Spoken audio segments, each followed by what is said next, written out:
sejak kebangkitannya, ulama bersama pengikut-pengikutnya istiqomah dan setia, jaga akidah dan sunnah Rasulnya. Alhamdulillah segala puji baginya, ulama bersama pengikut-pengikutnya istiqomah dan setia, menjaga agama Nusa dan bangsa. Mari kuatkan niat kita, kita bulatkan tekad kita, terus lanjutkan amal kita, mengembangkan khidmat kita. Bismillahirrahmanirrahim. Qala al-musannif rahimahullah wa nafa'ana bihi wa bi ulumihi wa bi barakatihi fid dharain amin. Mithalun akharu lima akhraja fihi al-wujuba anil hadmi. Ini adalah contoh lain untuk perkara yang bisa mengeluarkan hukum wajib. Kalau kemarin hukum haram atau larangan bisa melahirkan hukum haram. Larangan bahasa Arabnya nahi. Kalau perintah amar. Larangan bisa memunculkan hukum haram atau makruh. Nah, berikut ini adalah contoh-contoh satu hadis atau satu riwayat, nanti juga ada ayat Al-Quran yang melahirkan hukum wajib. Jadi perintah di sini bukan hanya perintah sunnah, tapi perintah yang wajib. Ini contoh-contohnya berikut ini. Ruwiya hadithun an Abi Sa'id Al-Khudri anna Rasulullah sallallahu alaihi wasallam qala Ghuslu yaumil jum'ah wajibun. Ini ada satu hadis dari Abu Sa'id Al-Khudri, sahabat, bahwasanya Rasulullah bersabda, Ghuslu yaumil jum'ati wajibun. Mandi hari Jumat wajib ala kulli muhtalimin, atas setiap orang yang mimpi. Ini wajib. Muhtalimin maksudnya yang sudah balik juga, muhtalim, yang sudah ihtilam. Ini ada hadis yang menyatakan bahwa mandi Jumat hukumnya wajib. Wajib saudara, bukan sunnah. Wajib. Nah, bagaimana ini? Maka dibandingkan dengan hadis-hadis lain, juga dibandingkan dengan athar. Athar itu cerita dan juga perkataan para sahabat. Dibandingkan. Ini bedanya kita pakai athar, kita pakai pendapat para sahabat yang nanti ke bawahnya atau yang nanti kesimpulannya itu yang namanya ijma, kita pakai juga. Tidak cukup hanya Al-Quran dan hadis saja, tapi juga peristiwa-peristiwa yang para sahabat ini terlibat di dalamnya, keputusan-keputusan yang para sahabat juga ikut memutuskannya, ini harus kita pakai. Maka di sini dibandingkan oleh Imam Syafi'i, ini pengarang ini mengambil ini dari pendapat Imam Syafi'i juga. Wa hadits Ibnu Umar, dan hadis Ibnu Umar annahu, bahwa sesungguhnya Rasulullah alaihissalam qala man jaa minkum al-jum'ah falyaktasil. Ini satu hadis yang sama, senada dengan tadi, menyatakan bahwa mandi Jumat itu wajib. Siapa yang datang dari kalian mendatangi al-jumu'ata, akan Jumat, falyaktasil, maka hendaklah dia mandi. Ini lamnya lam amar, berarti wajib mandi, perintah. Qala, maka berkata, fakana qaulu qala, maka berkata Imam Syafi'i, fakana qaulu Rasulillah sallallahu alaihi wasallam fi ghusli yaumil jum'ah wajibun. Maka ada sabda Rasulullah bahwa mandi hari Jumat itu wajib, wa amru bil ghusli, dan perintah Rasulullah untuk mandi yahtamilu maknanya ini punya kemungkinan dua makna. Al-zahiru minhuma, makna zahirnya annahu wajibun, wajib, fala tujzi'u taharatu li sholatil jum'ah illa bil ghusli, maka tidaklah cukup bersuci untuk hari Jumat illa bil ghusli, kecuali dengan mandi, kama la yujzi'u fi taharatil junub, sebagaimana tidak bisa mencukupi dalam mensucikan junub, hadas besar, apa ghairul ghusli, selain mandi. Wa yuhtamalu annahu wajibun fil ikhtiyar, dan kemungkinan yang kedua nih, wajib fil ikhtiyari, dalam tingkat ikhtiar, maksudnya yang sifatnya itu opsional atau yang sifatnya itu ikhtiari. Wa karamil akhlaki wan nadzafati, dan akhlak atau pertimbangan akhlak dan kebersihan. Jadi perintah ghuslu yaumil jum'ah wajibun ala kulli muhtalimin, atau manja'a minkum al jum'ata falyaktasil, Ini memang perintah-perintah semua, perintah-perintah mandi Jumat. Bahkan yang hadis pertama tadi ada wajibun, ada kata-kata wajib. Kata Imam Syafi'i, ini punya dua kemungkinan. Kemungkinan pertama, kalau lihat zohirnya, zohir hadis ini ya wajib.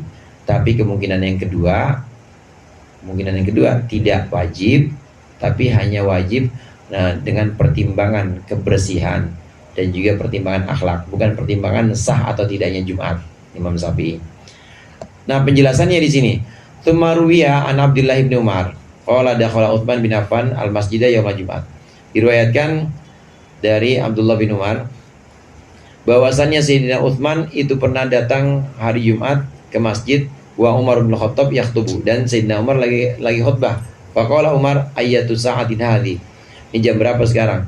Faqala, maksudnya belum ada jam waktu itu sih ya, bukan jam di sini. Ayyatu sa'ah. Maksudnya ini gimana ini waktu udah gini hari, maksudnya begitu. Faqala ya Amirul Mukminin, wahai Amirul Mukminin, in qalabtu minas suq, aku balik dari pasar, fasami'tu nida, kemudian aku mendengar azan.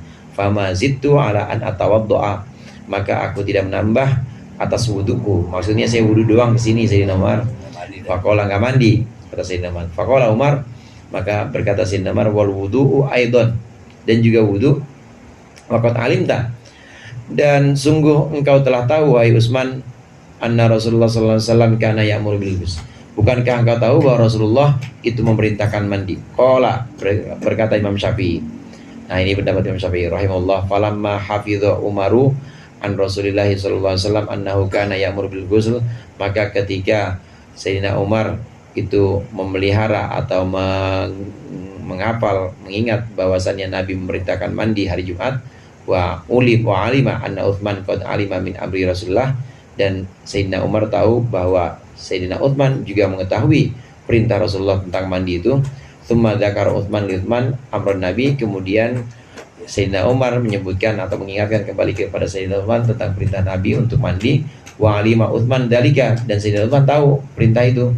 Falau dzahaba ala man tawahama anna Utsman nasiya, kalau bermadhab atau berpendapat atas orang yang menduga bahwa Utsman lupa perintah mandi, faqad dzakarahu Umar, maka udah diingetin sama Sayyidina Umar qabla sholat, sebelum sholat, binisyani, tentang lupanya. Falamma lam yatruk Utsman, maka ketika Sayyidina Utsman tidak meninggalkan as-sholat litarkil ghusli, karena tinggal sholat, walam ya'murhu, dan juga tidak memerintahkan kepada Sayyidina Utsman, siapa?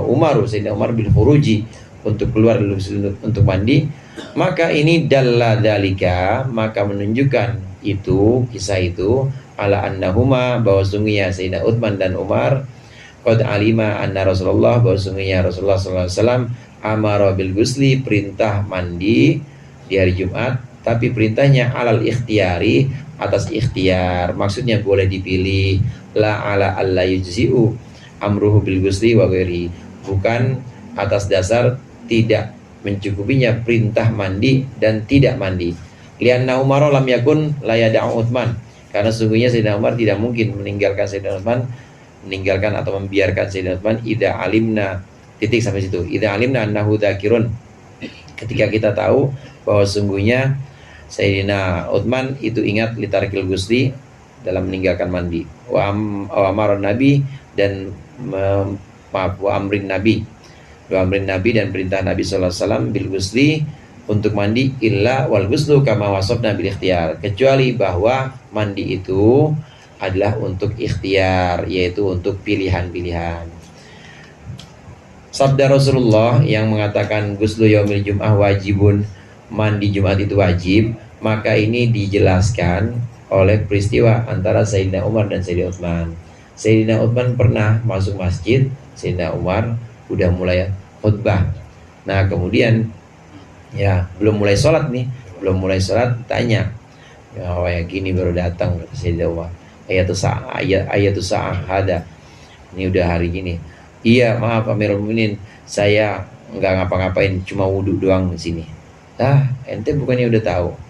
Wahai Utsman, bukannya Anda sudah tahu bahwa Nabi perintahkan mandi sebelum Jumat? Iya, saya tahu, tapi ya saya nggak sempat mandi. Meskipun begitu, Sayyidina Umar nggak kemudian nyuruh keluar. Udah keluar, nggak sah sholatnya, nanti mandi dulu, saya tungguin dah, misal begitu. Nggak juga Sayyidina Umar, tetap ikut sholat. Ini menunjukkan bahwa perintah Nabi, dua-duanya kan sama-sama tahu, dua-duanya sama-sama ingat bahwa Nabi memerintahkan itu, tidak ada yang lupa. Ini menunjukkan bahwa perintah Nabi mandi sebelum Jumat bukan perintah wajib, walaupun kata-katanya ghuslu yaumil jum'ah wajibun ala kulli muhtalim. Ini pentingnya kita belajar riwayat hadis dan juga perkataan-perkataan para sahabat. Nggak bisa kita cuma ngartiin hadis terjemah dari Play Store, terjemah hadis sahih. Artinya begitu doang. Mandi hari Jumat wajib, begitu doang. Wah, orang-orang suruh pada mandi semua, mana air lagi susah lagi. Gimana mandinya? Ini wajib nih, saya baca ini dari HP saya, di screenshot, sebarin. Aduh. Ini ya beres semuanya. Perlu juga membaca dan juga mempelajari perkataan-perkataan sahabat. Nggak usah jauh-jauh dah. Pendapat ulama tentang hadis itu. Harus membaca pendapat ulama tentang hadis itu. Perintah mandi hari Jumat, walaupun kata-kata Rasulullah wajibun, tidak menunjukkan perintah wajib, tapi perintah yang sifatnya opsional. Memang sangat ini hadirin, memang sangat ditekankan. Sampai-sampai itu, andai sudah adzan dan khatib sudah mulai, kalau kita masih sempat mandi dulu. Itu saking pentingnya. Kalau kita masih sempat mandi dulu. Nanti sampai sana udah khutbah kedua nggak apa-apa, yang penting dapat mandi. Sampai begitunya tuh mandi Jumat.